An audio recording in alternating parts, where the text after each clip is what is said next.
All right, so thanks everybody for bearing with us as we get ourselves organized. Shasta, take it away. Good morning or good afternoon, everyone, depending on where you are. My name is Shasta Gaughan. I am the Environmental Director and the Tribal Historic Preservation Officer for the Pala Band of Mission Indians in San Diego, California, or I should say just north of the city of San Diego in far northern San Diego County. And thank you for joining us for the second of our Tribal Pollution Prevention Action webinars. The purpose of these webinars is to help tribal businesses and enterprises prevent pollution, save money, learn how to deal more effectively with hazardous substances, hopefully come up with some solutions or alternatives to polluting substances, and overall green our businesses. So we have a bunch of panelists who are experts in these areas for each of these webinars over the course of this series, and we're glad you're here to learn. And with that, Josh, you can introduce our first speaker. Great, thank you so much, Shasta. Yeah, so overall introductions, Shasta, appreciate the introduction, and for the Pala Band, overseeing and really making this opportunity available to everybody, tribes and others who are participating from around the country. And I don't see Jessica Counts Arnold. She is the project officer for this is an EPA funded project, and with an EPA pollution prevention grant. And Jessica is our project officer. I'm seeing her now. It looks like she may have called in. Okay. Hi, everyone. I'm on the line. Thank you, Josh, for the introduction. Great. And welcome, everyone. Yeah, thanks, Jessica. Do you want to share a little bit more? Oh, sure, yes. I'm the project officer. My name is Jessica Counts Arnold, and I'm a pollution prevention coordinator and sustainable materials coordinator at EPA. And I'm the project officer for this grant, this pollution prevention grant. And I'm really excited about tribes coming in to do pollution prevention. I think it's very important for operations, for efficient operations, and I'm looking forward to learning more and helping the tribes.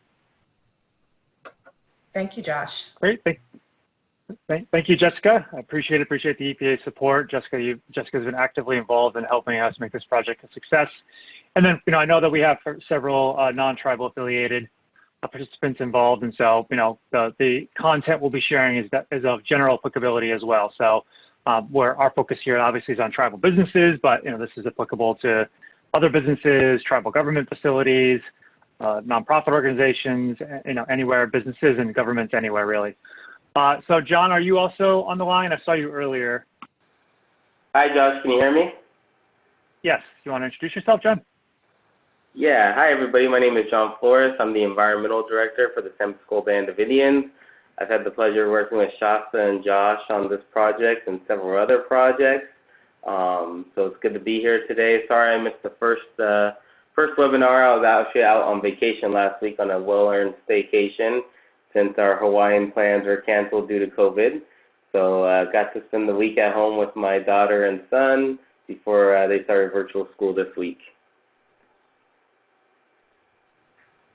Thank you, John.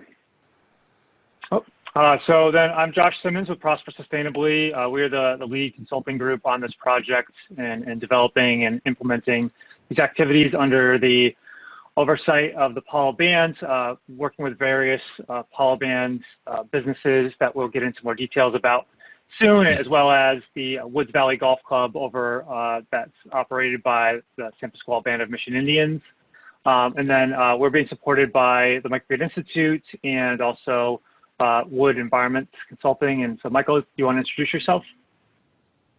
Sure. Happy to be here. My name is Michael Burr. I'm the director of Microgrid Institute and also Burr Energy LLC. We're a consulting group focusing on energy consulting primarily. We've been working a lot with Prosper Sustainably, as well as the Pala Band and San Pasqual and some other tribes. Looking at opportunities for microgrids in particular and resilient energy and renewable energy development. So in this project, I'm mostly focused on the energy assessment portion of the effort, but glad to be here today and learn more about what we can do around hazardous substances. Great, thank you, Michael. And then let's have George and Scott introduce yourselves, who are going to be our main experts in this particular webinar focusing on hazardous substances. Good morning, good afternoon. My name is George Hazardous. I am a senior environmental scientist with Wood Environment Infrastructure Solutions. I've been doing P2 work for 20 years now. I've done a lot of P2 assessments for both government and commercial facilities alike. And I'll be doing a lot of the presenting today, along with my colleague, Scott Brown. Good morning, everybody. My name is Scott Brown. I'm a senior environmental scientist for Wood Environment and Infrastructure Solutions. I am fairly new to doing P2, but I have a lot of experience in hazardous material and hazardous waste management. And I've been doing, George is in our Cincinnati office. I'm here in San Diego, closer to the 2 reservations that are part of this grant. So I've been doing a lot of the legwork and on the ground work with them. And relying on George's decades of expertise. And so I will also be contributing some of mainly I'll be presenting on specific stuff that we found and examples that we found with the San Pasqual and Pala tribes during our project so far, which is in progress. So thank you. Thank you, Scott. Thank you, George. So I just wanted to give an overview of this webinar series real quick before we dive in. So we did the last webinar Tuesday, a week ago, which was an introduction to this project, an overview of P2 assessments and planning for tribal businesses. Again, this is of general applicability. This information was recorded. It's available on the TribalP2Action website, so you can go back and review all that information. I will kind of rehash it a little bit here, but I encourage you to go back. We want to be able to kind of dive a bit deeper on hazardous substances specifically. But the overview was more of a general nature of the planning process that you would go about implementing or doing this for businesses and other organizations. So this is webinar number 2, focusing on hazardous substances, where we're really applying the P2 assessment and planning process, focusing on this particular media area. Our first roundtable discussion is going to be next week, and that's going to be a 90-minute roundtable discussion that's going to be led initially by an expert at Wood, who is going to spend about 15 or 20 minutes going into details about using COVID and disinfectants at businesses to allow them to reopen and stay open, and some best practices and challenges surrounding that. And then the rest of the time is going to be just people sharing questions, challenges, resources. Really, it's going to be a conversation that's going to be led and driven by the participants. And so it's going to be a lot more interactive than the webinar series itself, although we are going to do polls and hopefully, encourage you to ask questions and use the chat box as well. Webinar number 3 is going to then shift the focus to waste and wastewater. So kind of same format. We're going to go through the planning process, focusing on waste and wastewater.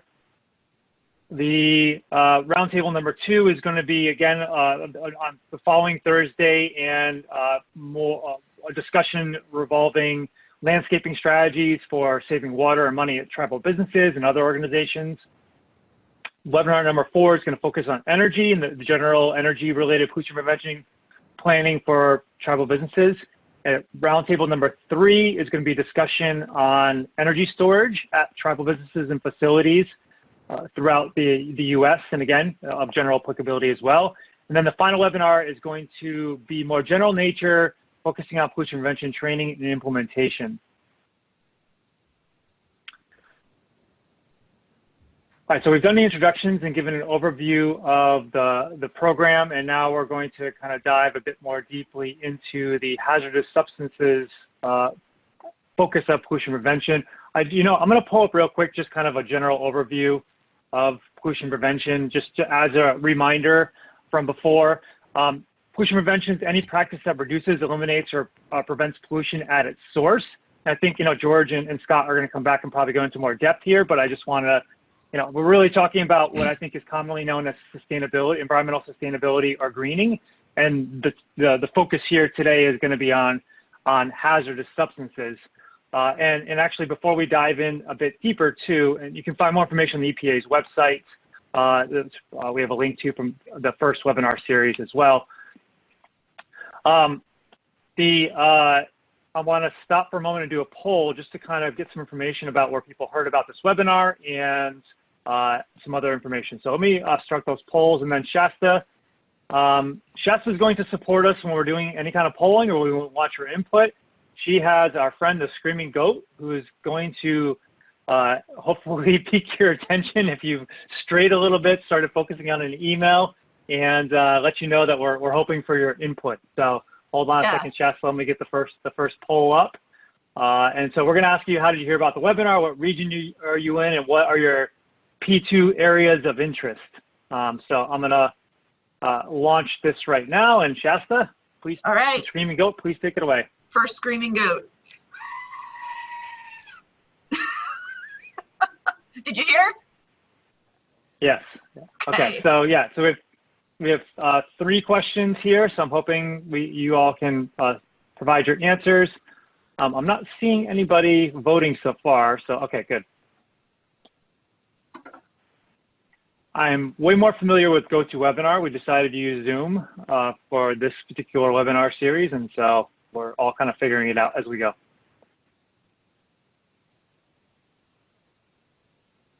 And I can always use professor voice too to get people to pay attention. You know, it's quiz time, folks. Put your phones down. Take the poll. Thank you, Dr. Golan. And then too, if we have an other, and if the question is an other, we would encourage you to share a bit more information in the chat box as well. You can share that with the whole group or share it with the panelists. Again, this is kind of more of a general applicability questionnaire, and the other ones are going to be more focused on this topic.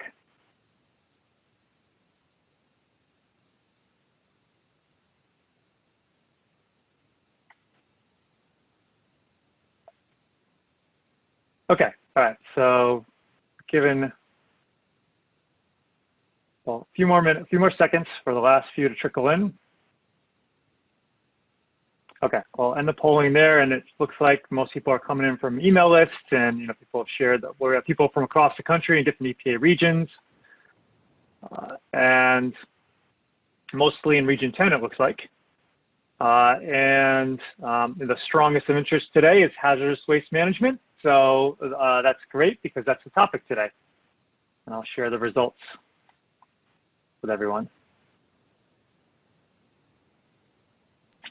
And Josh, okay. we do so, have a comment from Tony Pendola, and he brings up a good point. He's surprised that air pollution wasn't an option on the poll. Okay. The next round, we are going to add air pollution. So thank you so much. And I guess partially it's because, well, indoor air pollution definitely is an area that should be included in P2. So thank you so much, and hopefully others who have air pollution related concerns and needs will enter that into the chat box as well. All right, so we've kind of given a bit of an overview. We'll go dive deeper into an overview, and we'll talk about specific P2 goals surrounding tribal hazardous substances that you may want to consider in that process. We're going to weave in the efforts at the Pala and San Pasqual businesses and facilities throughout this presentation, and so you'll learn a bit more about those. We have various groves, citrus and avocado groves, the Pala Casino Spa and Resort. There's an RV park over at Pala, the Pala Fox Raceway, the transfer station, and I already mentioned there's a Woods Valley Golf Club, and I think there may be another business or two that you'll see coming up along the way. And then we're really going to be weaving that into the process of doing hazardous substances focused P2 assessments and planning, and discussing both lessons learned and challenges throughout as well. And we're going to leave 10 minutes at the end for questions, but we encourage you to submit those throughout the webinar. So there's a chat feature in Zoom, and that's for kind of general comments, and then there's a questions feature, and we'll definitely we'll save those to the end. Although if something urgent comes up along the way, then we will try to address it midstream. All right, so we've already done the poll, and then we've actually covered this topic. Okay, so I guess we have one more poll before we then dive into the content, and this is your biggest challenge and your role and your biggest challenge in greening tribal businesses, focusing on hazardous substances. So Shasta and Screamy, go please.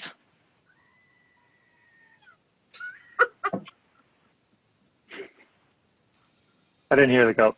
Oh, well, George is laughing, so I'm assuming George heard the goat. Oh, bummer. Okay. All right. So the poll, we'll give about a minute or so for everybody to answer, and then we'll finally start diving in deep.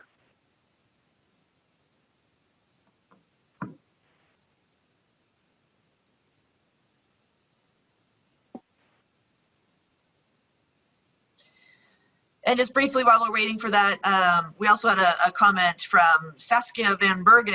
She had an other from the previous poll that she's interested in safer alternatives and green chemistry.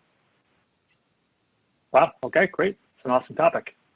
Yeah, I think the pollution prevention topic is very broad, and there's definitely many additional topics that we did not list there, try to kind of give the lower hanging fruit or just the kind of broader general categories.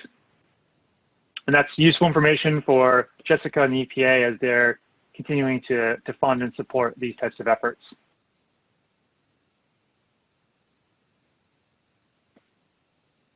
Okay, so it looks like we mostly have government agency support, but we do have right behind that tribal government staff and then some business staff members as well. And the challenges are across the board. Other currently has the lead, but lack of time or staffing right now seems to be the biggest challenge for people. And I will share these results with everybody.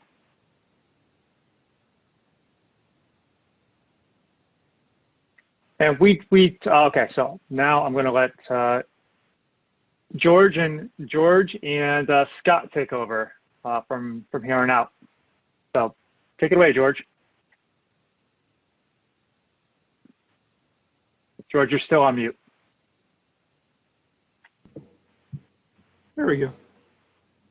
Thank you, Josh. Do apologize for that, but I want to say thank you on behalf of Scott and I to Shasta, to you, Josh, and to you, Michael, for allowing us to be here today for this presentation. And if there are any questions, as you said, Josh, throughout, be more than happy to address them either during the presentation or at the end. Addressing the idea about the greener alternatives with pollution prevention, there will be a lot of focus on, say, for instance, hazardous substances, but there will also be a tendency for there to be a lot of overlap among opportunities. There may be, that in the process of eliminating or reducing your hazardous substances, that you're also going to greener alternatives in that same opportunity. So that's the thing, as you said, is that with pollution prevention in general, it's a very broad spectrum. One of the opportunities may have benefits on multiple fronts, which is an added bonus in that regard. So first of all, we'll start off with the tribal hazardous substance pollution prevention goals. Generally, the goals for any pollution prevention is to reduce, reuse, and recycle. Those are basically the general upside down triangle about how we're trying to approach pollution prevention. So to begin with, the goal for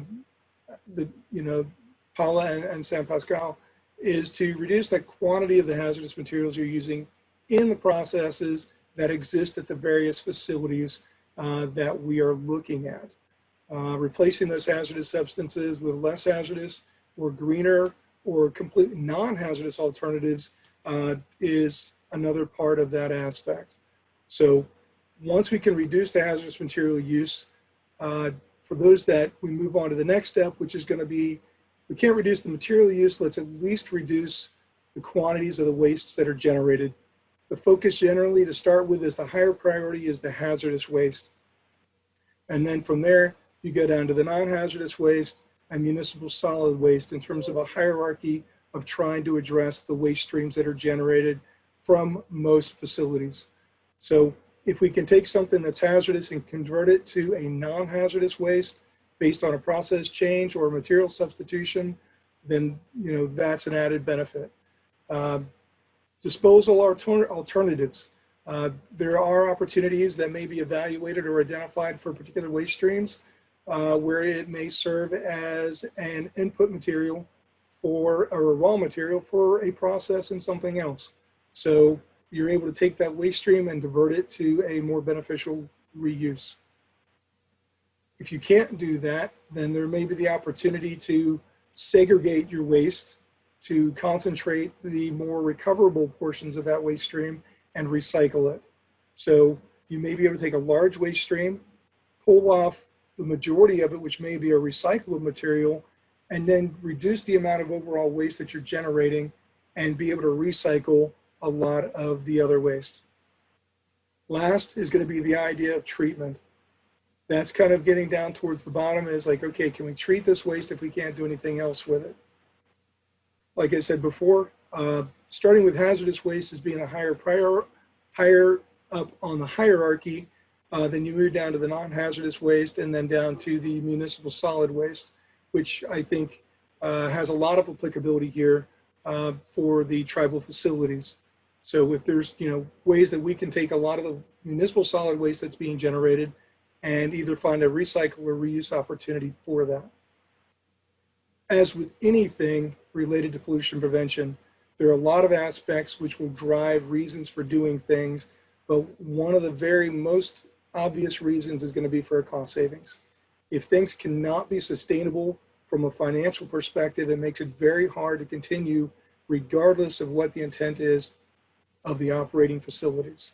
So if you can reduce what the cost is for treating or disposing of your hazardous waste, reducing the amount of municipal solid waste generated, and again, if you can reduce the amount of raw materials that you have to purchase to begin with, if there's a change that can be done administratively or in a process where you can extend the life of the materials you're using or reduce the amount of materials you're using, there's an immediate cost savings generated from that type of activity.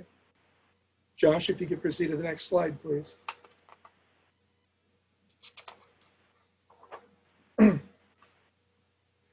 Okay, so just to keep. Go ahead, Josh. I'm sorry. Go ahead, This is George. yours. I just, just kind of orient yourself. Shasta already mentioned that, Pala and San Pasqual are both located in Northeast San Diego County. And then this is the list of the facilities that were in the scope. I already mentioned pretty much all of these, the fleet services department. I think I neglected to mention, as well as the Pala mini mart and gas station as well. We are not actually, the Valley View Casino wasn't in the scope of this project, but it certainly is one of San Pasqual's major businesses that will take the lessons learned and apply these principles to to both reduce pollution and save money. Anything else to add on that, George?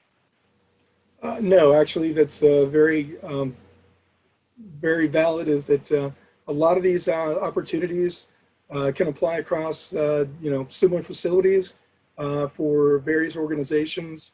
A lot of times, organizations can even get together and implement opportunities jointly for a mutual benefit to the various organizations and facilities.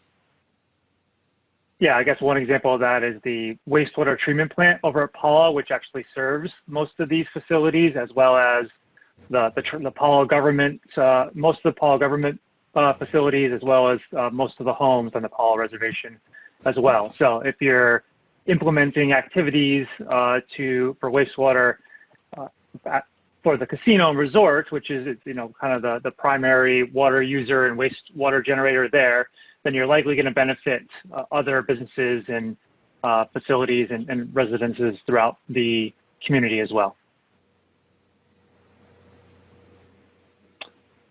So I think this question is just for you to consider, as well as as you are seeking to explore and implement these opportunities in your community, what businesses or facilities or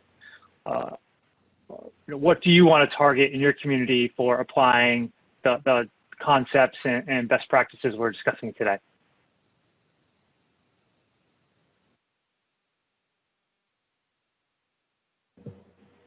Okay, well, we will go ahead and dive into basically the P2 process. I call it a process because that's really what it is. There are going to be steps to this process, And as we get down later on, we're going to find out that basically pollution prevention is a recurring process. It is an ongoing activity. It doesn't really have you can start anywhere in this process, but starting obviously in the beginning is going to be the best, but it's basically going to keep, once you get to the end, you can go ahead and start back over again with opportunities, with evaluating processes, with evaluating your facilities. So pollution prevention doesn't just have a beginning and an end. It really is an ongoing activity. So first step is going to be to establish a P2 planning team. Trying to tackle pollution prevention on your own can be done, but it's going to be very frustrating because it's going to be very important to have people that have similar interests, similar goals, and be able to work together and share capabilities and expertise. So, who are going to be the stakeholders in the team? Who is going to be involved? That's important for a successful pollution prevention team and a successful pollution prevention program is that you involve members on the team from all the various levels of the organization. That would be tribal leadership, tribal administration, facility managers, shop supervisors, and even shop personnel. Later on in the presentation, I have some case studies I'd like to reference and discuss that basically, P2 opportunities can be developed and suggested from many members of the facility and the organizations. A lot of times, the opportunities may be quite outside the box, and sometimes those are quite successful. So, everyone has something to offer. A lot of times, the only way you're going to know whether a pollution prevention opportunity is going to be successful is to actually go through the process of doing the evaluation. So, every member of the team will have something to offer. Second step is going to be management buy-in.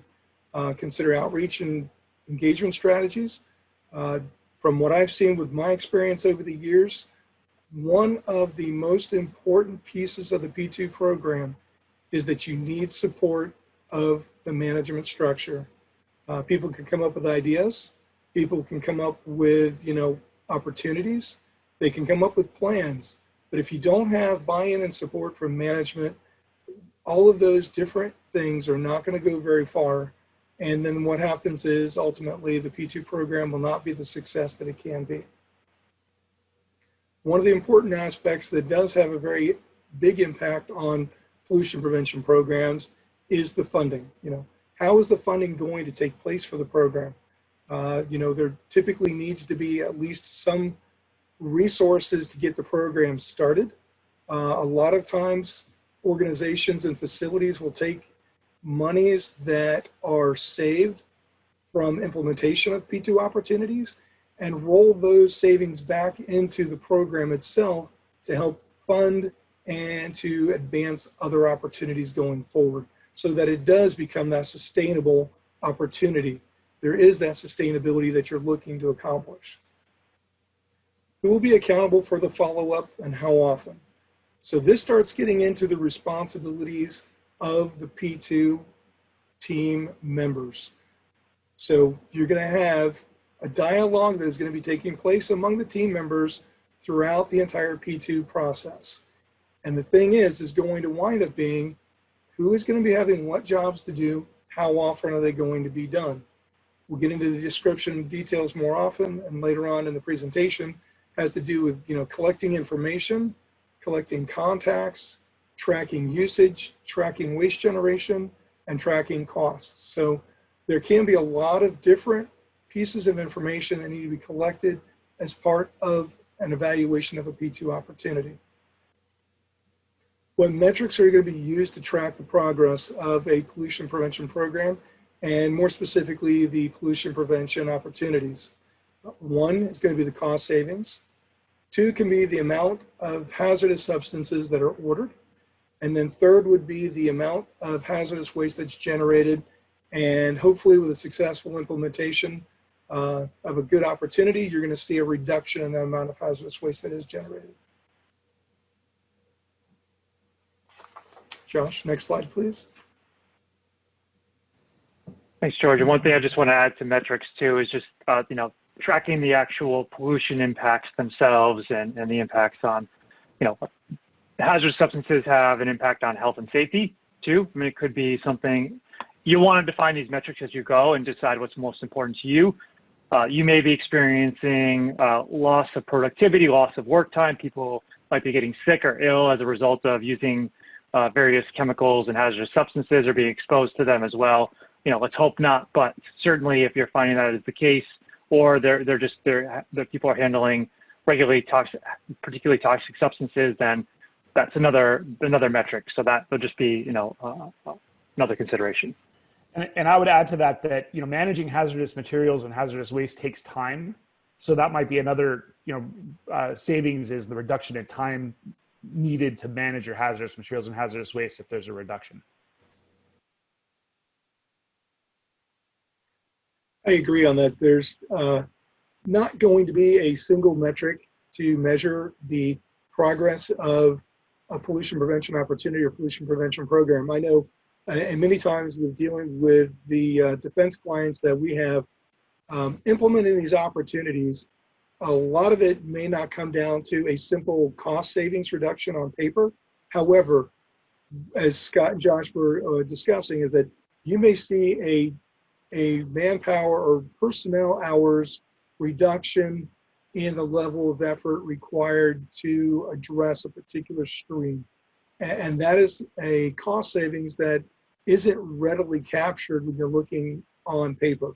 So making sure that you're really capturing all of the costs associated with dealing with a particular process or a particular waste stream can definitely make the difference when considering an opportunity and whether it's going to be a successful for implementation purposes. Looking at it strictly from a narrow view of what the cost savings are may have you missing out on capturing the larger cost benefit that may be taking place in freeing up personnel for doing other things that are needed at whatever facility they may be at. Okay, so now we've established our pollution prevention team members. First step is going to be to go ahead and review what the current P2 program is at the various facilities. Doesn't have to be a formal program. There may be facilities that don't even have a program in place. If there is a lack of knowledge about what P2 is and resources available to them, operations at a particular facility may be, just doing their job, and there is no consideration for P2 going on or taking place in their day-to-day activities. So what is being done already? Again, there may not be anything done. There may be things that are being done on an informal basis. I think one of the important things as part of this reviewing of the current P2 program is to record any opportunities that you see that are being implemented. Keeping an open mind about what's going on with the various processes at a facility, because there may be P2 opportunities that are being implemented that you really don't think about, but it's important to capture the successes that are already taking place and the successes that you can implement going down the road. There's no reason to give up taking credit for when something is being done right and something that's being done well. And George, I'll go ahead and jump in here with a couple of examples that we found.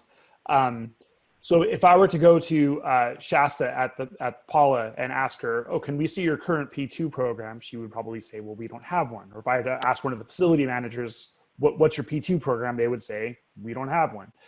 But there's plenty of stuff we found that the shops at Pala were already doing and doing well.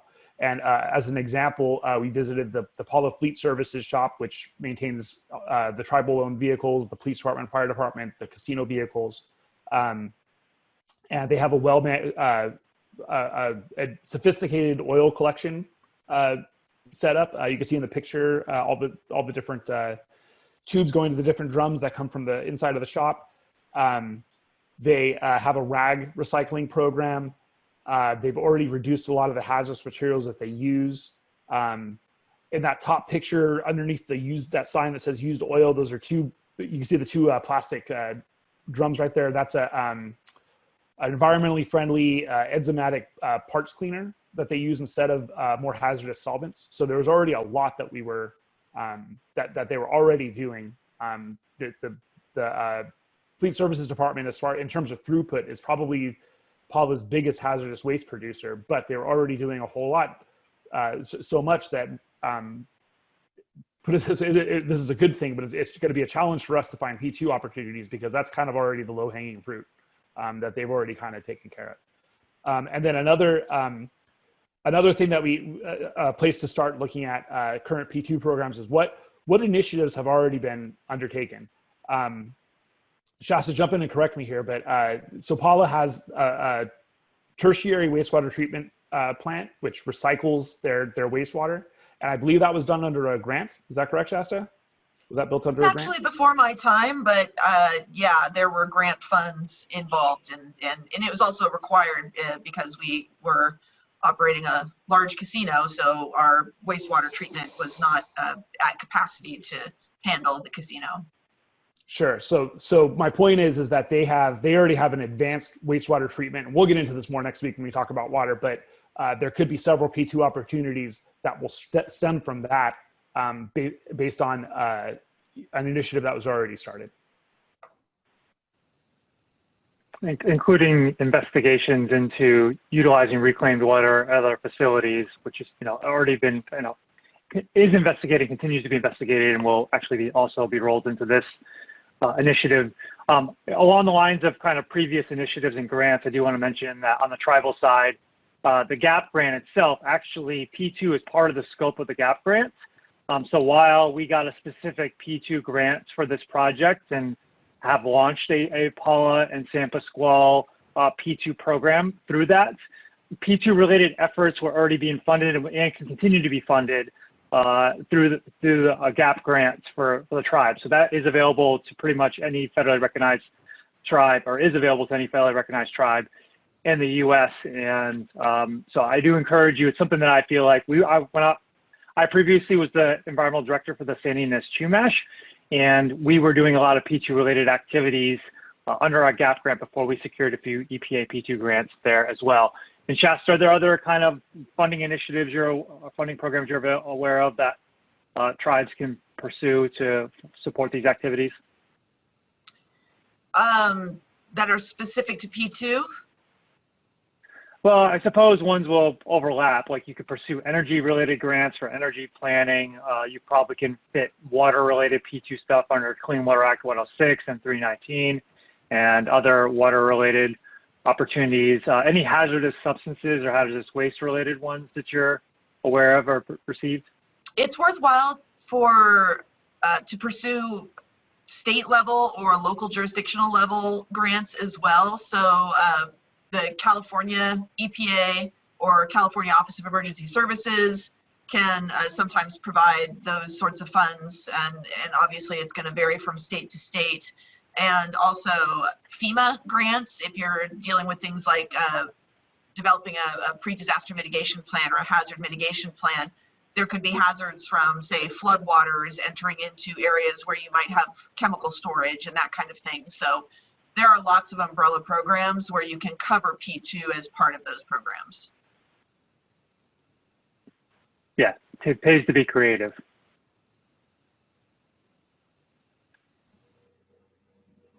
Okay.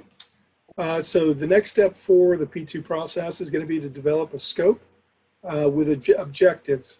So, P2 members, team members can get together to determine, initially how many opportunities will be developed, how many opportunities will be implemented, what are going to be the objectives. As we stated before, we're going to focus on cost savings, waste reduction, greening of business with going with less hazardous materials in terms of usage. For instance, here is the California Green Business Certification. And I know that my discussions with Scott Brown has also talked about the certification for a number of the groves. So, those greening certifications are extremely important. And how will the results be tracked? What metrics are going to be developed to determine, how well the opportunity is being implemented, and how much of a success is it once it has been implemented? Is there an ongoing reduction in the amount of materials we're using or the amount of waste that we're generating? Josh, it looks like you have a poll coming up. Yeah, I'm going to release a poll, and then I want to add here, and we talked about this during the first webinar too, is you want these objectives to really, you want leadership and management to be the ones, I think developing and spearheading these objectives. Certainly you need champions, you need buy-in from, both vertically and horizontally within the business or at the facility. But if you're going to be successful, you're going to need leadership to really drive and them to buy into what you're seeking to accomplish. I want to add too that the green business certification is something that is a nationwide opportunity, and it really supports kind of marketing the greenness of your business. And a little bit of a primer where we're supporting the California Green Business Network on releasing an RFP for some funding for some tribes to launch a tribal green business certification program where tribes can get stipends for pursuing and implementing these initiatives to obtaining green business certification. And we'll have more information about that opportunity a bit later on in the webinar series as well, so stay tuned. And then we have another poll, so hopefully the Screaming Goat can assist us in getting people's attention there, and I'll pull that up. Okay. So this is really about your challenges in getting started, getting this initiative off the ground. So I launched the poll, and what are you being held back in terms of getting this effort off the ground, or kind of maintaining your progress among kind of these initial steps?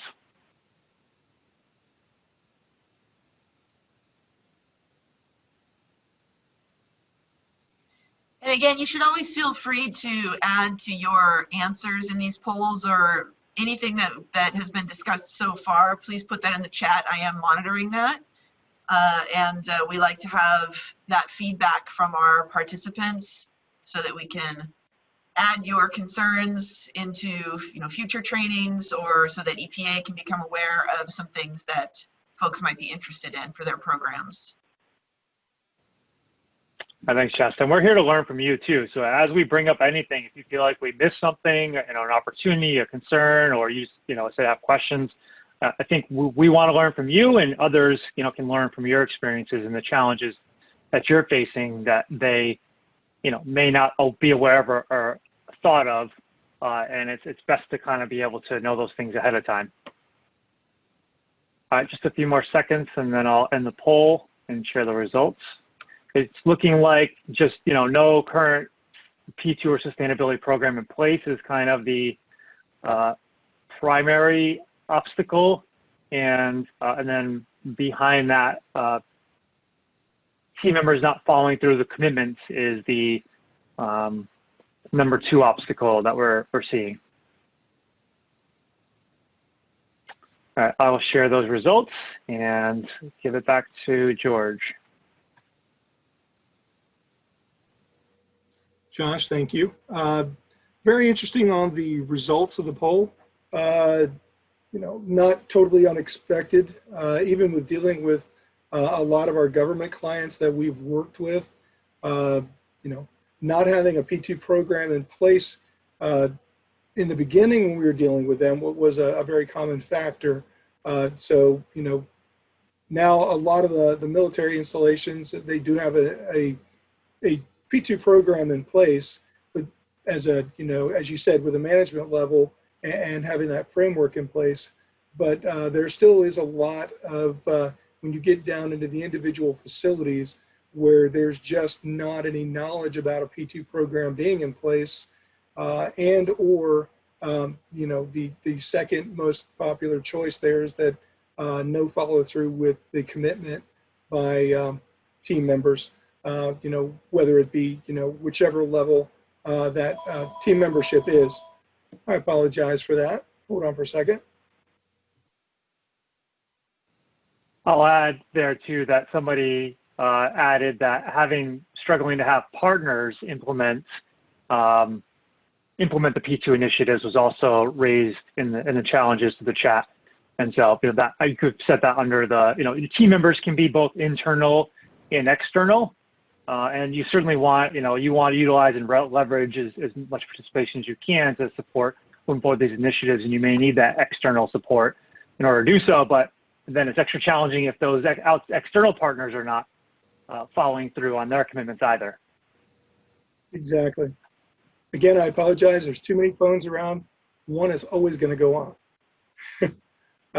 So exactly. So with dealing with that, there are a lot of different, I don't want to call them obstacles so much, but there are a lot of, things that have to be addressed and really working together to be able to, accomplish and to achieve a successful program.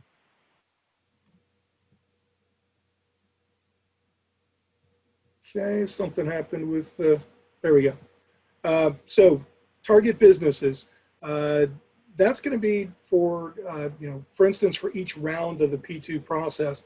And the first step, once you have your team established and start determining what your goals are going to be, is who are you going to focus the attention on to start with?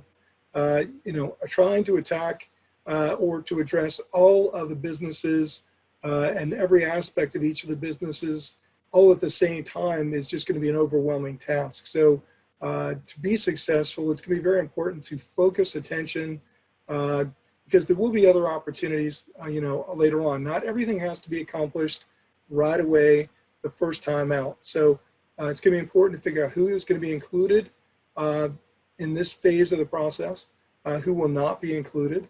And again, just because they're not included this time around does not mean that a particular facility or organization cannot be included the next time you go through and, do evaluations and think about, where do we want to look for opportunities? So, but definitely focusing attention on the largest material users, the largest waste generators is always an important place to start, because that is where you're going to get, at least initially, the greatest opportunity for return on any of your investment in terms of personnel, funding, facility, applying facility resources to. So starting with the biggest generators is always where you're going to have the most potential for a great return. What facilities use the most hazardous materials? Generally, those are going to be the industrial processes. I've talked with Scott a lot about what industrial processes that are taking place at the various facilities, with the tribes. Which ones are generating the most hazardous waste, and in general, which ones are just generating the most waste, whether it be hazardous, non-hazardous, or simply the municipal solid waste. Going through that hierarchy based on the size of a lot of the facilities, looking at each of those can be done concurrently, so that there's a better return of not going and visiting someplace and saying, I only have the hat on that I want to look at your hazardous waste while I'm here today. The most important thing to do is, if you have the opportunity, you have an escort, you have people that are very familiar with the operations in a shop or a facility, is to basically, have them give you a detailed tour of what they do, what they use, where they generate the waste streams, how they store those waste streams, how they handle those waste streams. So all important questions as to understanding the story of what's going on at a particular facility. There's no way to actually try to come up with any pollution prevention opportunities until you understand what is actually going on the ground. Thank you, Josh.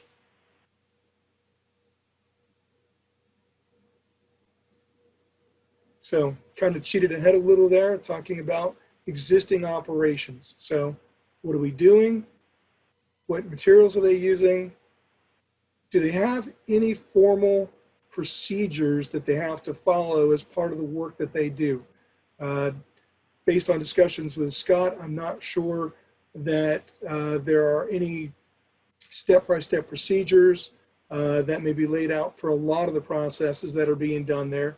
But I do know that, for instance, with a lot of the military that we deal with, they have things called technical specifications. So those are drivers for a process that says this, and this has to be done after so many hours of operation or so long of a period of time. So in looking at and evaluating opportunities, those are considerations that have to be taken into account. Is there obstacles or at least another step in the process of looking at what is going on in the operation at a particular facility that we need to take into consideration if we're going to be trying to make any changes to what's going on there. And George, I'll jump in with one thing with, speaking of our experience with military facilities, that first question, what does each facility do? It's not so much with our experience with the tribes, but so far, but dealing with the military, a lot of times we'll walk into a shop and we'll say, well, what do you guys do here? And they'll have a mission statement that says, we support the war fighter by providing some big acronym and this other acronym. And by the time you're done, you still have no idea that they change oil in a Humvee or something. So that's kind of our first step of this is what does each shop do? What's their function? So sometimes that's a really simple answer, but it's important to answer that question. Absolutely, Scott. What does each facility procure and use? To not only focus on hazardous substances. It seems like a straightforward question. You know, what do you buy? What do you use? But it may not be as straightforward as it first appears. A lot of it has to do with record keeping. And, you know, are things purchased at a higher level? For instance, at tribal administration, where, you know, a lot of times, you know, there may be scheduled deliveries for materials and it's on a schedule and, you know, they don't have a lot of input as to what that schedule is. These are all just questions, but, you know, questions that need to be answered, asked and answered in the field to help understand, again, where are we going with what we're trying to do in the data that we're gathering. It's not just about usage information, waste generation information. It's also about how things are done, so that if there's a process change that you come up with an idea or a P2 opportunity, you know how to approach implementation of that process change. You know, where in the flow of things do you need to, you know, interject and try to change things for the better. So in terms of gathering the data, in terms of the material usage, you're going to look at what the top, to keep it simple, top 10 things, materials that they purchase in a given year. Obviously, those are going to be what they're using most in their processes. As Scott indicated, if it's changing oil, you know, well, you may be buying 2 or 3 different grades of oil in 55-gallon drums, or, you know, tanker delivery to a storage tank, you know, or things can be bought in pallets of bags of material. How much hazardous waste was produced last year? Again, if there's great record keeping, that may be a very straightforward question and you may get a very straightforward answer. If that is not the case, that may require a lot more digging. Maybe looking into, you know, how much is done, not necessarily in a year, but looking at a smaller window of time to at least give you an estimate of what the waste generation rates are. You know, asking qualitative questions such as, you know, is the workflow pretty consistent? Is there a busy time? Is there a slow time? You know, so that when you're gathering information of estimated usages, or estimated waste generation, if there really isn't a good hard data about that, that you can at least qualify the estimates of what information you're gathering. It'd be a very big difference in terms of waste generation rates if you're generating, you know, 1,000 gallons of, say, for instance, a waste stream versus, you know, for 6 months out of the year versus 2 months out of the year. So, you know, getting that from the people that are in the facility, in the shop, you know, is very important. Don't want to downplay this, but one of the first things I'm always looking for is, you know, when they introduce me to anyone in a shop, is how long have you been with the organization, whether it's in the military or commercial facility, and how long have you been in this shop? You know, basically, it's like I need to have confidence in the information they're providing. You know, it's a gem when you can find somebody that says, you know, I've been here for 25 years and I can tell you anything you want to know about this shop. It's like, I'm not letting go of that person until I'm ready to walk out the door. because, they're just going to have so much information that, maybe even isn't written down, but, they've seen it, they've experienced it. So, identifying those resources when you're going out into the field is just, it can't be undervalued. So, again, if possible, if you can see the processes done firsthand, if, as Scott was discussing, if it's oil changing, that, they have oil pans that go, the vehicle gets lifted up, oil pans may slide underneath. The drain plug's pulled on the oil, it drains into an oil pan, and that used oil is piped directly to a used oil tank. Okay, great. Or do you have somebody that has a 55-gallon drum and they're parking it underneath the, vehicle that's up on a lift, and then they're going to take and they're going to roll that out back, and then they're going to have to, pump that from the 55-gallon drum into a tank because there is no piping system in place. Understanding how the process works will lend opportunities on how to make it better by reducing the amount of handling of any hazardous substances or the handling of any hazardous waste or any other waste streams by shop personnel.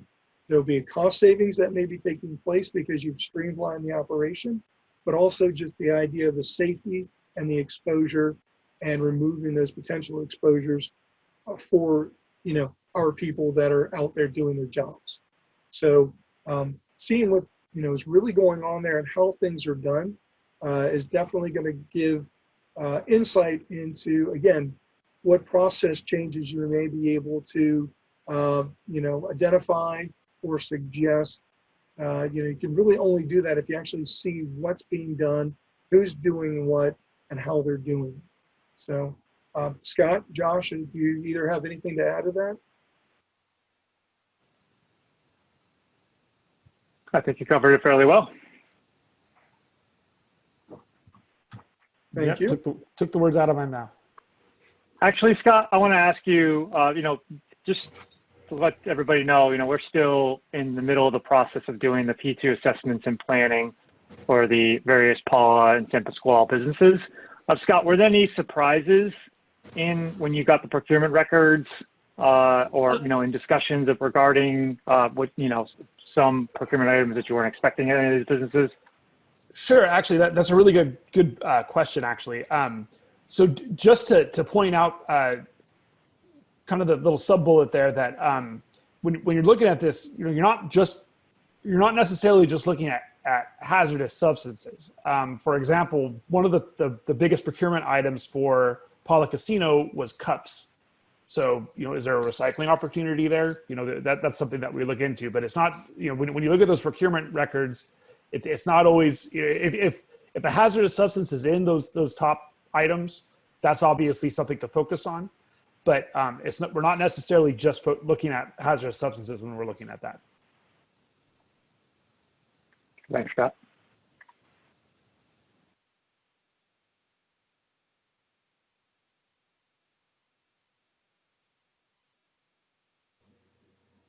Okay, I'm always making sure that I'm unmuted so I don't start talking and everyone sees my lips moving and they don't hear anything.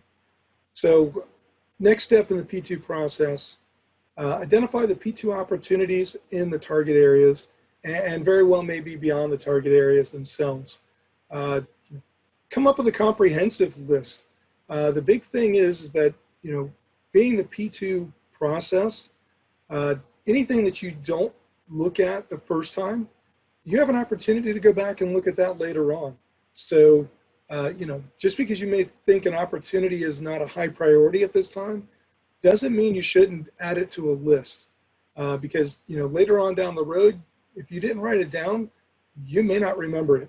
So, whenever we do opportunity assessments for our military clients, we'll come up with a long list based on requests. And what they do is they narrow down what they want to look at more closely or a more detailed evaluation now. But they keep those other opportunities in their back pocket for later on. The idea is that, we'll do our evaluations, we'll, look at what can be successfully implemented. And then, it's like, okay, now let's go back and start over again. Well, let's get our list out. what can we look at now? And you may be able to pick up something down the road that you didn't take a look at on the first cut. Or you may have an opportunity where you may address a primary waste stream, and you may pick up one of those other opportunities as a byproduct of implementing one of the other opportunities. So in terms of taking credit for something that you've accomplished, you always want to be able to identify, what you were going to do or ideas that you had, and then, hey, we were able to accomplish this. And by the way, we accomplished, this as well through the implementation of the opportunity. Drivers for implementation are going to be feasibility and costs, as well as, other factors that need to be taken into consideration. But the important thing at this point, when going through and doing the list of opportunities and looking at things, is don't focus on just, whether you think off the top of, your first gut reaction is whether it's going to be feasible to do this, or what the costs are going to be to do, to implement the opportunity. That can be very self-defeating, because then you're always like, well, we're not going to be able to do that. I know that, or it's going to involve too many people working together. We just don't have the resources to do that or the infrastructure to accomplish it. Don't get caught up with those types of factors right now. Just look at what you think may be ideas and opportunities. Infrastructure can be changed, especially, Scott and Shasta talking about these grants and opportunities, from, P2 grants to FEMA grants to, whatever. The resources may be out there, and you may be able to tailor what you need to focus on, getting grant money from one of these, options, one of these avenues.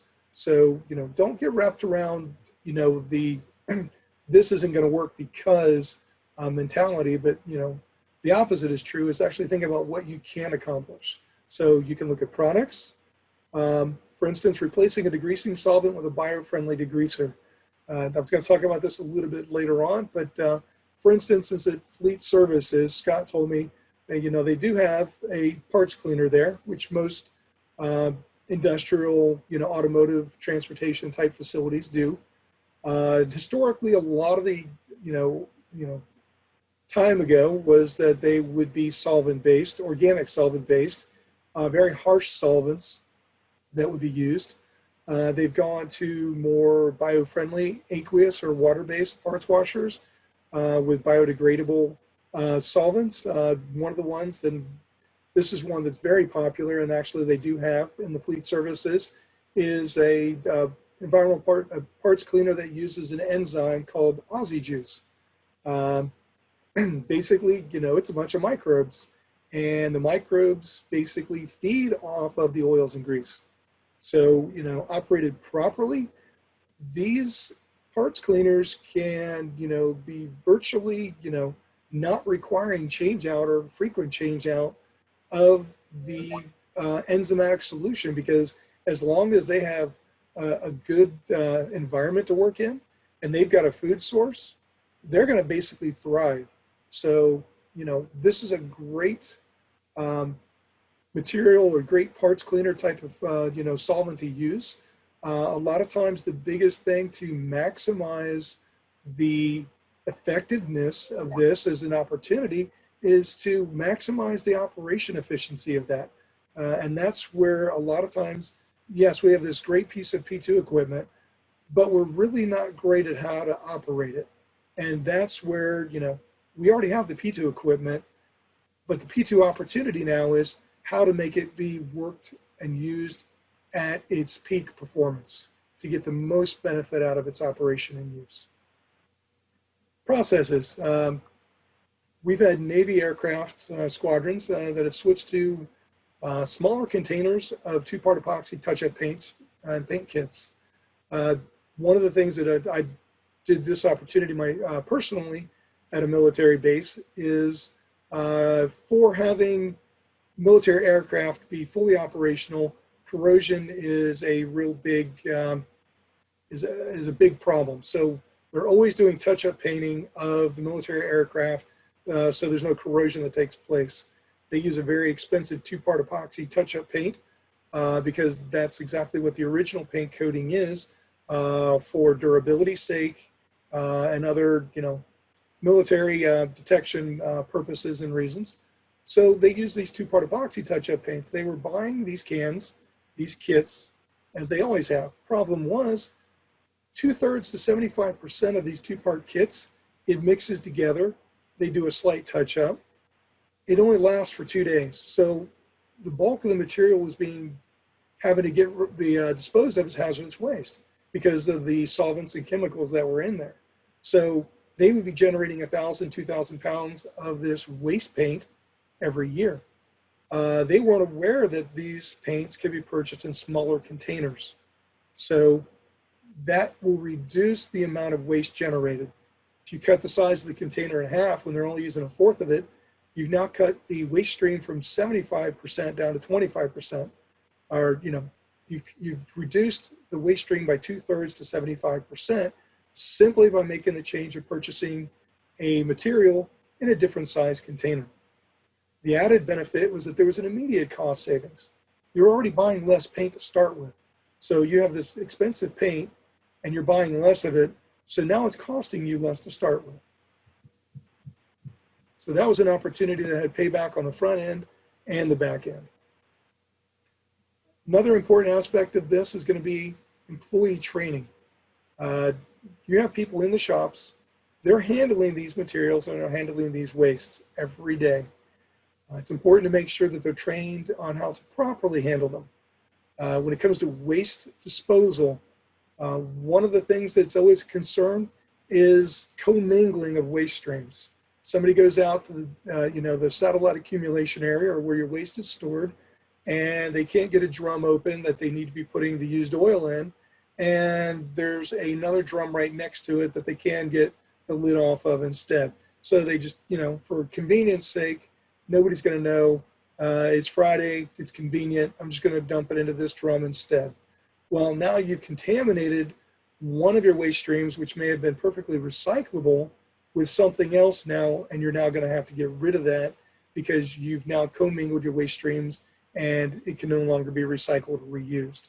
So, one of the opportunities that we had was education of employees and implementing lockable funnels on top of the 55-gallon drums, where there would be a shop supervisor that would have the keys to these locks for the funnels, and they would be different locks, completely different brands, completely different key. Shop personnel come into the supervisor and tell them what they need to get rid of. The shop, hands the key to the person when they go out there. There's only one way to get rid of that. There's no way to put it into a different container because they only have the key for the one that they need. So opportunities can take many shapes. Product substitutions and replacement, changing a process, administrative effects of, trying to reduce, generating of hazardous waste by, keeping your materials and your waste streams separated so that they can be recycled and reused. Thank you, Josh. George, so just to let you know too, we only have less than 20 minutes left for the full webinar. Okay. We're supposed to have 10 minutes left for questions, but I'm going to basically adjust the time based on how many questions I actually see, and I don't see any so far. So, if there are questions, please start typing them in now and as we go. I'm going to kind of eat into that time as much as possible if we don't see those questions. George, if you can kind of, more breeze through the rest of the process, I do want Scott and Shasta and John to be able to just touch upon some of the things that Pala and San Pasqual are doing as well. And I think we still have, quite a few slides to get through. So just to kind of keep us on track, on pace to make sure we get through everything. Okay, I appreciate that. So thank you. Trying to be informative, but again, I was concerned I'd be going too fast. So they can definitely and it's great information. So I think you're kind of touching upon things that are relevant. You've been touching on examples and stuff like that. So it's been I think very valuable for everybody, and just want to make sure we actually get to the end and make sure we stop before we respect Bill's time. Thank you. Sure. Thank you.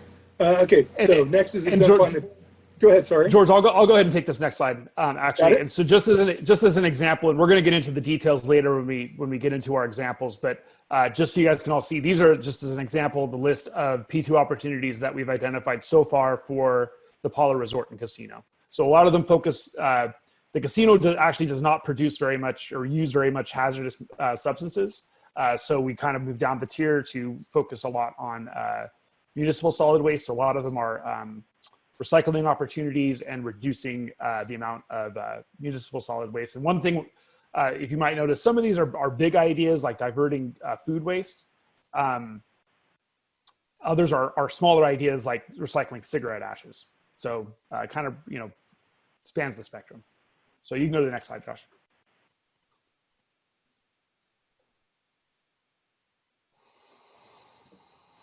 Okay, so P2 team members, they get into the field, collect the data.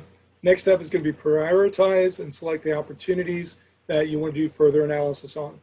Opportunities that have the biggest potential for savings. Anything that's easy to do, low-hanging fruit. Opportunities that can easily be quantified.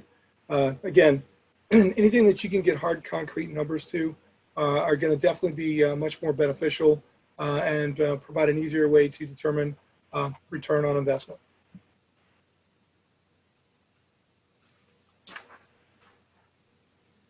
So you get down to the advanced analysis and the initial planning for the priorities. This is going to be looking at different products that may be substituted in, costs that may be associated with switching materials. Sorry about that. Things that can be practically implemented, any upfront costs. Again, Josh and Scott are always talking, and it's extremely important as you have stakeholder buy-in.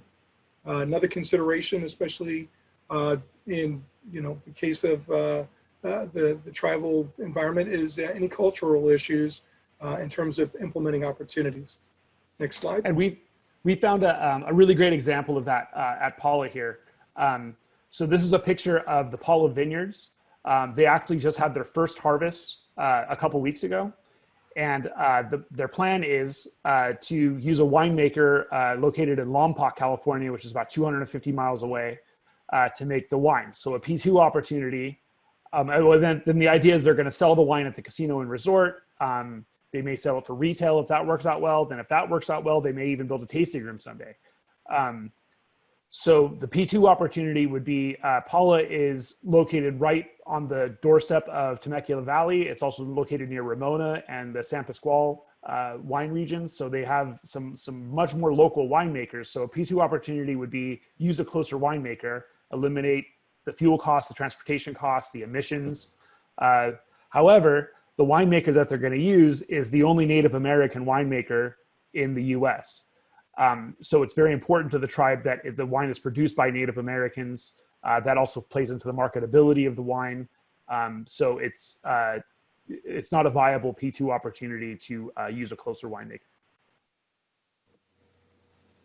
And that winemaker is actually associated with the San Ynez Chumash, as far as I know, and I have ties to that community.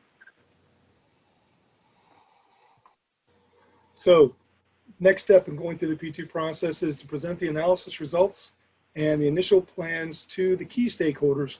Again, tribal administration, the management, those that are going to be making the ultimate decisions as to what to pursue. Which opportunities selected, which ones were not. Again, keep them in your back pocket for later. Determining any upfront costs, projected savings. Again, the timeline for the savings and the timeline for the implementation. Is it going to be short, or is it going to be a longer time period for a return on investment?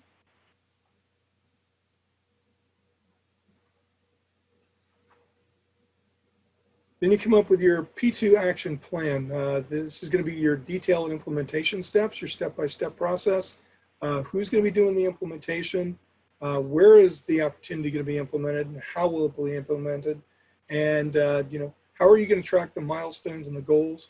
And what is the actual benefit and return on that investment?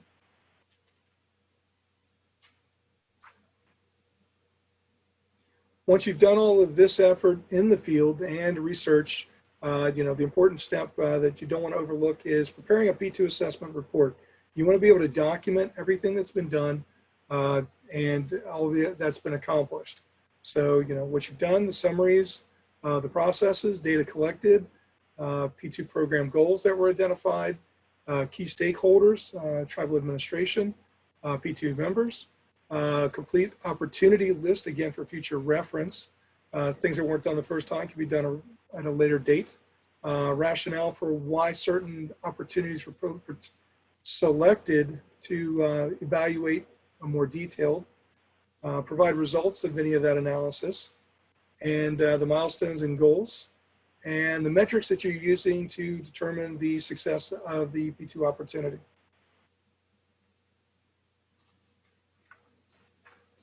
So you've walked all the way through the process. Think you get an opportunity to rest. Time to start the process all over again. Get the P2 opportunities that you've implemented sufficient time to take effect before trying to measure the success of the implementation.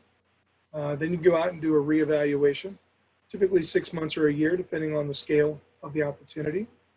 Then you look at, does the P2 planning team need to be revised? The people left the team. Does it need to be restructured? Different personnel from the management portion of it.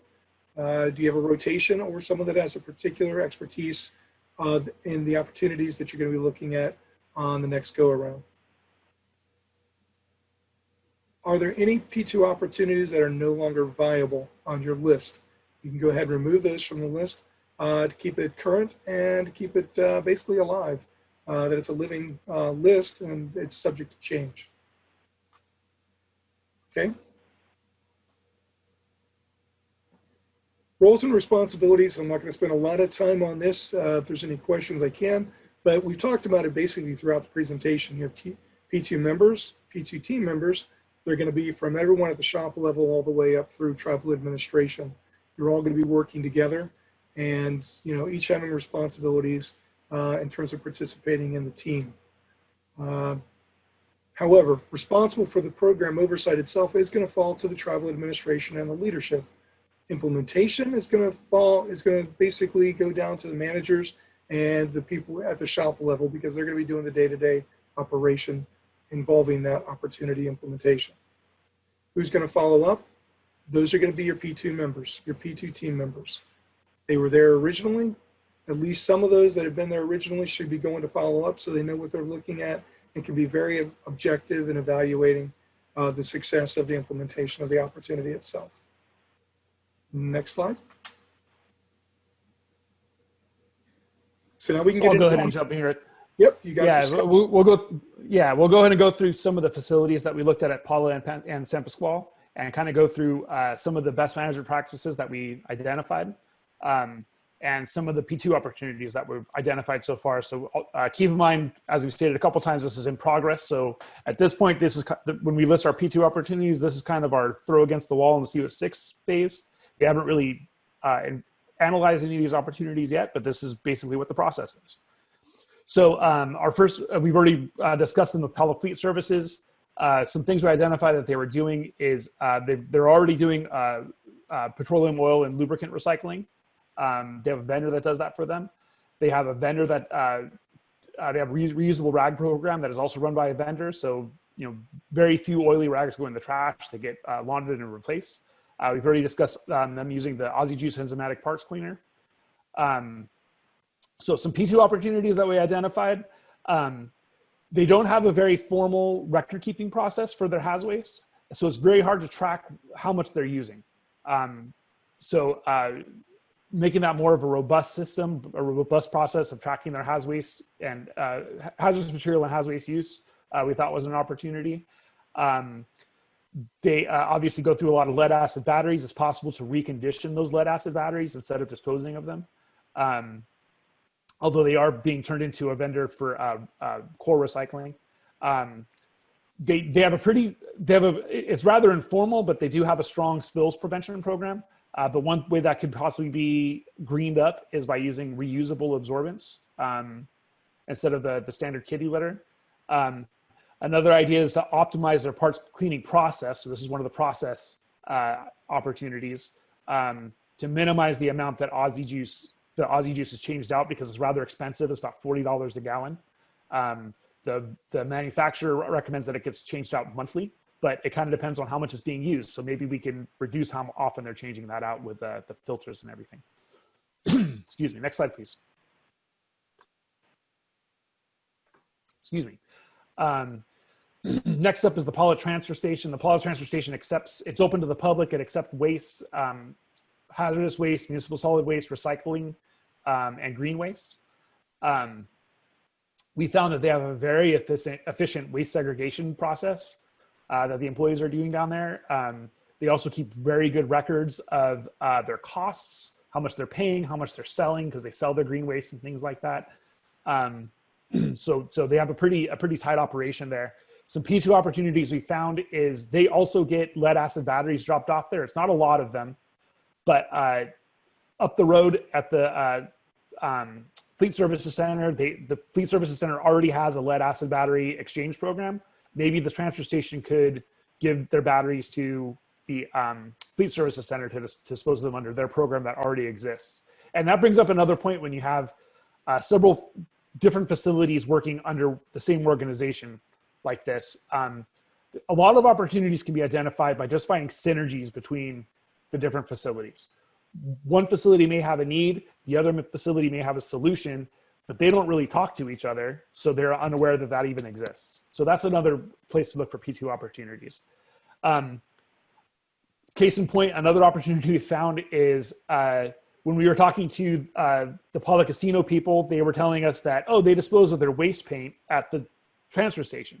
So when we went to the transfer station, I mentioned, oh, so the casino disposes of their waste paint here. And the transfer station said they do. And then he said, well, come to think of it, the manager said, come to think of it, I keep finding paint that's left outside the has waste cage. I bet that's coming from the casino. So that might be a way to kind of formalize the drop-off system between those two. Next slide, please. Fox Raceway is located at Pala, is a motocross track, several tracks actually. So the raceway has basically their tracks. They have a small snack bar. They have just a few employees that maintain the track, but they put on some rather large motocross events throughout the year.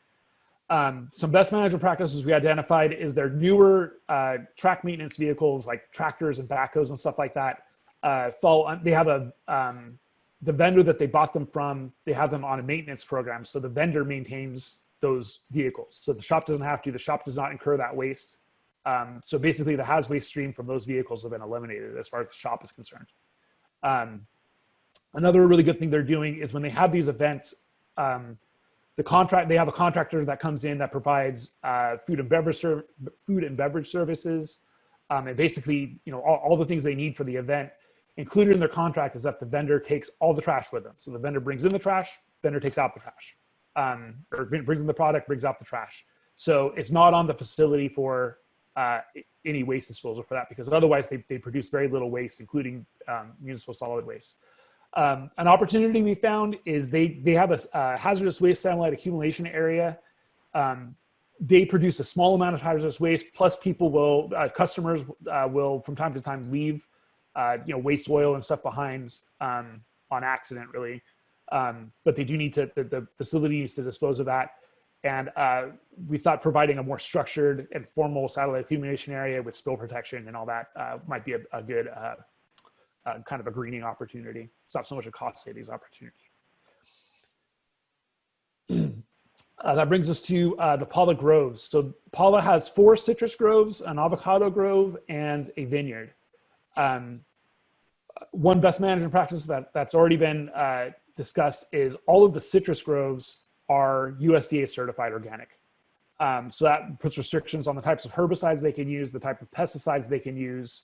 So they're already, just from maintaining that certification, they're already doing most of the right things that they can do. So that's pretty huge. One opportunity that we found, and again, this gets back to the synergy, is the transfer station produces some pretty high grade mulch. And then another P2 opportunity that we'll get to with the casino is them using their food waste for compost.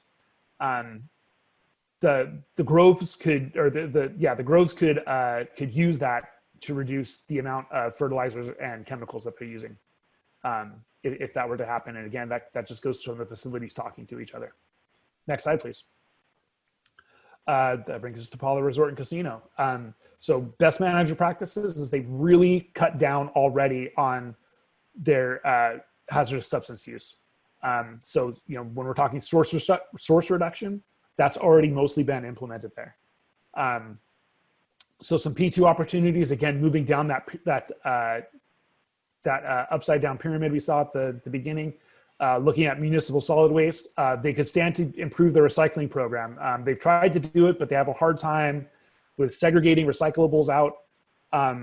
One thing we thought that could help with that is putting recycling bins on the casino floor. So that picture that says, with the bin that says "We Love Recyclers" on it, that was actually taken at another Indian casino, that Native American casino in San Diego County, where they have these recycling bins on their casino floor. Paula just had a regular trash bin. So just something simple as that we thought would help with the segregation. The facility managers there told us that they estimated that 50% of their MSW is food waste. So segregating and composting food waste, they already own the dehydrators to do that.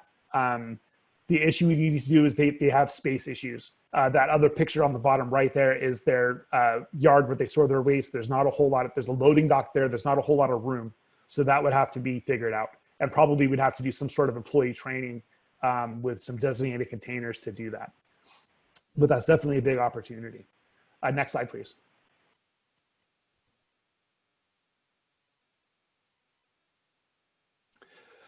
So now we'll switch over to the San Pasqual tribe and the Woods Valley Golf Club.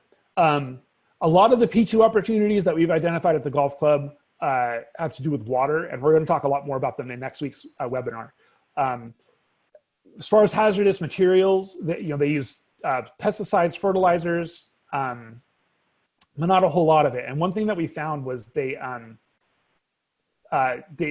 paid for a software application called Go Playbooks. That's a golf course specific software application that tracks their chemical use, their inventory, costs, environmental impact. So that's not a cheap program, but they're already doing that, and it does a really good job of tracking all this for them. We thought that was a really great practice that they have, and well worth the money that they're spending on it. One P2 opportunity we found that kind of, it's more of a water P2 opportunity, but it does relate to hazmat as far as detergents and soaps and stuff, is they have they have need to wash they have about 80 golf carts, and they also have course maintenance vehicles. One P2 opportunity we found is we are going to look at what it would take to build a closed loop wash rack system for them. So it would both save water and potentially anything that comes off the trucks or carts that would go into the storm drain. So that's kind of a greening practice that also would have a water savings P2. Next slide. George, I'll throw it back to you. Scott, I'll wrap it up. We're at the end of our time. So I think, the lessons learned have been kind of woven throughout and reiterated again and again. There's no one size fits all solution. You really got to do your due diligence on these. You need your management support and engagement at all levels in order to be successful in implementing these programs. And, the employees are the ones that are on the ground to understand the challenges and opportunities here, really, and you need their input and their involvement. And it's more helpful when they've been there for longer. In terms of the challenges, the stakeholder mindset, the resistance to change, certainly, and the having always done it this way, sometimes that resistance is almost unbreakable. But that's an area you have to work on, and getting their kind of buy-in and support from the beginning is key. If you bring solutions to them and don't involve them, then you're likely going to run into that. Lack of proactive management support, I think that reiterates the points you've already discussed. And not focusing on cost alone is an important consideration, or that P2 opportunities must be large scale. I mean, small solutions can often go pretty far on this. So this is an opportunity for you to insert any questions. I don't see any so far. You can raise your hand. We can unmute you.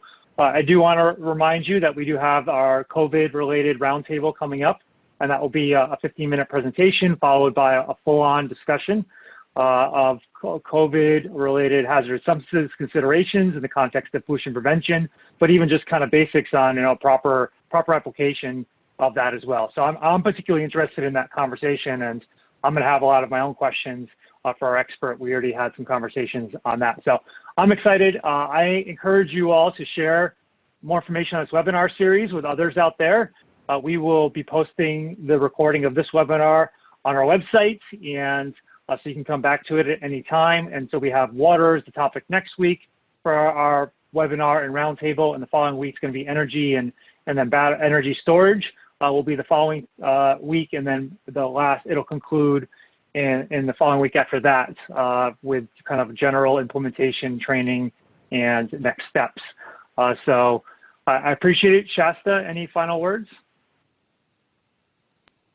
No, just thank you everybody for your time, and sorry we couldn't get through everything, but I'll bring out the goat for a little bit more time management next time. And really appreciate all the information, and just thanks so much to George and Scott for the work they've done with us so far. It's been great. Yeah, thank you, George. Thank you, Scott. Really appreciate it. And thanks everybody for your time. It's been our pleasure. Thank you. All right.